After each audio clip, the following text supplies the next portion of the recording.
Hello and welcome. The date and time is April the 12th, 2020, 7:11 p.m. Eastern Time. My name is Derek. This is the Money Charts channel where all bets, trades, and other like, well, that's within each's own risk and their own reward. It's been a while since my last video, but I don't know, 300,000 seconds ago, or 3 or so days, 4 days maybe. And I've been like, just haven't felt like doing one. A lot of it is part of the disturbing fact of, the obvious situation going on right now. From my perspective, if you want to know the most on what I think, if you want to know the most, I guess you can say, for what I think the whole thing's all about, whatever James Corbett says, I agree with about 95% of what he says. James Corbett is the Corbett Report from Japan. He's got a YouTube channel, and I've been watching a lot of his stuff for over 10 years or around that time right now.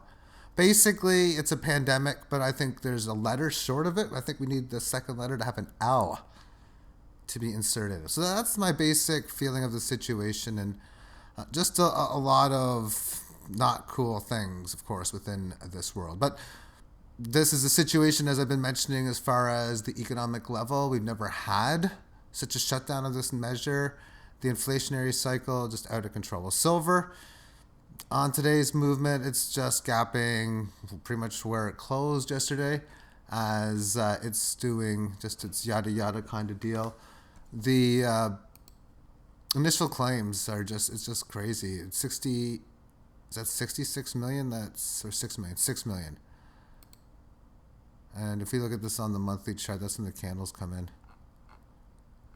I mean, this is basically what we got. So here we have like the peaks at like 2/3 of a million. And that's only 10 times higher, about 6 2/3 of a 10 million. So that's, and that's because of all these business closing. This number is probably only going to keep going higher and higher. A lot of businesses highly affected. How's Las Vegas going to handle the situation? A highly, a business highly based on tourism. They're losing it. And then we have situations like the funeral parlor one is a very interesting one. Because not only are they going to be bombarded of, we'll call claims, is that other, I don't know, I want to use that word, maybe I'm just looking at that, but a lot more people dying, therefore, how many are they able to handle? I don't know. And it also means that funerals, social distancing, only so many people can go. Are we going to get to the day and age where we're going to be Skyping funerals now? And that's crazy talk, but we're in crazy times, to say the least. Okay, so let's move on to, well, gold's not really doing too much, but I'll take a quick view on that. As it's entangling itself within this big Fibonacci level of resistance here on the monthly chart. As far as today's sessions are concerned, it's basically right where it was in here, although on the 1 minute time frame it looks like it's going up in here. So the day started right in here. So it got down, it went up, it went down, and it's just what yada yada breaking it. Nothing too big, but actually a lot of this is kind of big. Because we're in a situation of the fiat currency being inflated in real time with all the stuff going on. We can hear with all of these leaders that we have, money's no object. That's what they say, money, quote unquote. But I'll say currency, fiat debt notes, just words of that nature. Basically they got an unlimited supply of it. And Alan Greenspan has basically said, yeah, you can create as much of it as you want. I mean, it's pushing a few numbers on a keyboard and then transferring. Well, that's not send. I have a send button. I have a password. Boom, it's done. I can send you 50 billion just like that. It's done in like 2 minutes. And that's the kind of world that we're going to live in. Now, how much value it has, and Greenspan even mentioned that. They can't guarantee the value, but they can guarantee an infinite amount, basically. But anyway, let's take a look at Bitcoin. And we'll take a look at this on the daily term time frame first.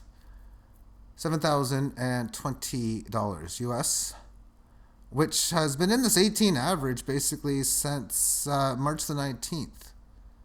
The downward move started February 24th, and Base March 19th, that's 11 to the 30, 12 or whatever.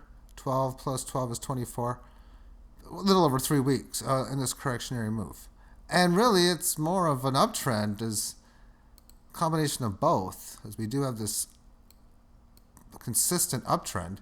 But really, this level of resistance here, we can see it's just congesting at, which is a very positive thing. And if I just put a line right at this low in here for where it's supported, there was this level of resistance on March the 20th, and then for 4 days, the 24th through the 27th. And then again, it entangled it up on April the 2nd.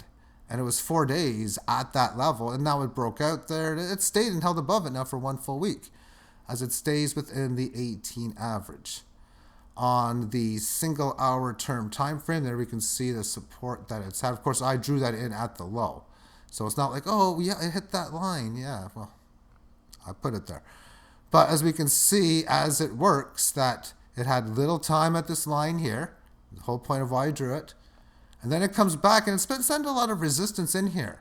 So a lot of attempts, like, oh, maybe it's going to break out here at 4 o'clock in the morning on the 25th. Nope. Oh, it really looked good here. Made it March the 26th. Not so quite. And then it came up here on this level, nice little break above it, and it held this point. It never did get above this high until this nice run, and it still hasn't even tested this previous high now since it's been there. But that maybe is its next step. We've had this nice little breakout today at 8 o'clock in the morning, several hours going up to previous level of support. So we've resisted this key level. Well, that could be bearish or bullish, and we're going to find out soon. It's at this correctionary phase in here. Therefore, it is bearish because resistance or support becoming resistance, and then, well, that means this support will become resistance later along the line. And on a bullish level, okay, so you go to the key area you're looking to go for. As long as you hold this move, and that's what we're talking about, is this move in here from this point. Okay, it's only the 18 lows, and it can pull back more, and that's fine because that's the indicator I'm using. I'm looking for like 61.8%, which would be somewhere down in here at like 69.10ish from this low to this high. I'm looking for this area of resistance, which would be between 60, we'll call it 68.88 up to about 69.5. And sort of almost coming back to it here, the previous hour low of 69.68. This high here is 69.63. Close enough. But yeah, it could easily come down more if need be. But if it fails in the area of around 69 even, then it shows that this rally would be a failed breakout, and then you're usually going to have nasty stuff in the opposite direction, which to me would be a break of this level of key support at 67.92. And if it does that, then we're going to start to be talking about the retracement from this high, this low, to whatever this high happens to be, which is currently in at 74.19, because highs and lows are known after the fact. Therefore, originally this high here of 7,100 got taken out because it hasn't hasn't turned into a downtrend. So the key low in here is the low here at 3,800. And then the next key wave higher, probably going to be higher than this. But within the daily, if we see in the next little bit that this thing gets above the 18 average of highs is in the 7,200 area, then I'd be thinking there's a good probability that we're going to start to see prices up around the, I'd even near 8,000, if not breaking it. That'd be my prediction anyway. And just because I haven't talked about altcoins in a while, and I like this pattern right now, let's talk about Tezos. I put all these lines in, yada yada. We'll see how they do. And 4,000, I was mentioning, even as this was going down in here at the end of the year, December 31st, around this time frame, I was saying, by the way, if we get above here, expect a 4,000 to be a key level resistance, and sure enough, it was.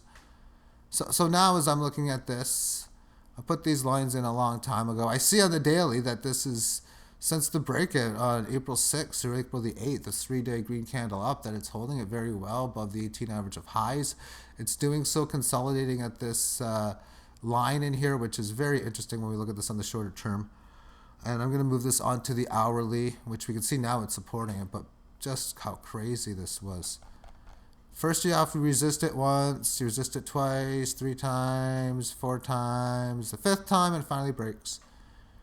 And then on the break, you have a clear break to a new established level. We can see it was tested a few times, but one support test, another one. Nice little failed breakdown in here. Not too much of a fast move higher, but has had a lot of support within this level. And resistance, well, first we had a few double hit around 29.50. Really no major solid areas. It's just how many times has this thing, since the high, had a good chance of getting going. And in here it did, but it had to go, after it was taken down so much, all it was able to do was get back to previous high. Then in here it looked like it was going to get going, which was 8 o'clock this morning. It managed to go up a little bit, but since then it's spent a lot of time within this 18. So not every single time it breaks out is it going to go, but oftentimes it will. And in the situations where, say, you make a bet on it, thus you go long on it, did you get stopped out? Did you take anything for a loss in here? If the answer was no, well, then oftentimes it's just be a waiting game. Maybe you have to go through 9, 10, 20 of these periods, and then later on it's just going to go. But it does look to me as if even just this current hour with 36 minutes to go in it, that this thing looks like it's got the potential to go off. We'll see if it does or not, but I hope it does. And finally, Ripple, and as a fan, and not because of fan, as of my spreadsheet mathematics more than anything, really not even anything that's a fan of my trading. I'm hoping this thing breaks out big because everything against Ripple right now, it would be fantastic. And on the daily chart, I find that very interesting. Now, what these lines are, I don't remember, but I put them in, so we'll see. I'm sure they probably have some Fibonacci, but as it's going with Ripple, all of these days, how it's just playing with 18 average of highs like this really tells me that there's a good chance that this thing could take off. We'll see if it does or not, but time will only tell. Again, that's why it's your own risk, your own reward, and how you want to play it if you do. We can see in here these things have taken some beatings before. This is going from a 94 handle down to 25. Even before it was at like 20,000, and now at 2,700. But this thing, when it goes, you never know. This thing could be like 3,700 in like 5 days. And maybe in like 2 months, we could see this thing back to like 10,000 or 9,000 or something. And you have like a 4x move, 10x move, all possibilities within this wild game of cryptos. And when it comes down to it, as far as the ratio trading, it really is such a simple feature. As oftentimes like, okay, I need to sell one coin for another. So you figure out, calculate how many coins you need to sell. You go to your hardware wallet, where you would have the coins, and okay, I need to sell that many, and you send it on the blockchain, probably to Binance or whichever exchange you're dealing with. You wait a little bit, and with Ripple, you don't wait long. Maybe, oh my goodness, Ripple, 2 minutes maybe? It's fast. It doesn't take long for me to send Ripple on Binance, so then I can sell it. Meaning I go to my hardware wallet, send maybe 500 Ripple, whatever the number is, and then push the send button. And then literally 2-3 minutes later, I can go to Binance and trade them on the market. That's what's fantastic about it. Whereas Bitcoin, it could take an hour, 40 minutes, usually 30-40 minutes after sending it on to an exchange before it's tradable. So that's what I like about it. So you send it to the exchange and then you sell it and then you can either sell it on the Tether market or Bitcoin market. Either one, I don't think it makes a difference. And then you sell it, and then you buy whatever coin it is you're buying. So for me, I'd be looking to do something to buy Theta as an example with it.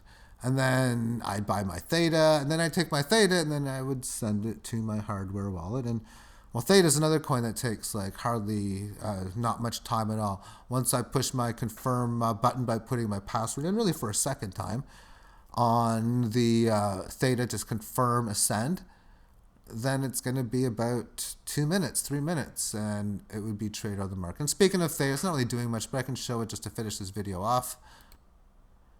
And I've always got all these different lines on here, and again, this is another line I haven't put in for a while. An alert waiting for me on the breakout, but not like that's been going on. That would be big, always big for me on Theta if they could have a big move.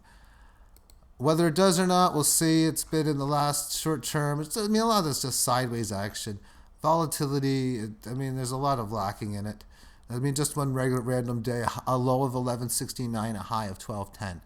So the differential there is like 41 points. So we're looking at like 4% volatility for the entire day, which quite frankly is extremely low. Thank you for tuning in. Have yourself a great day. Bye-bye.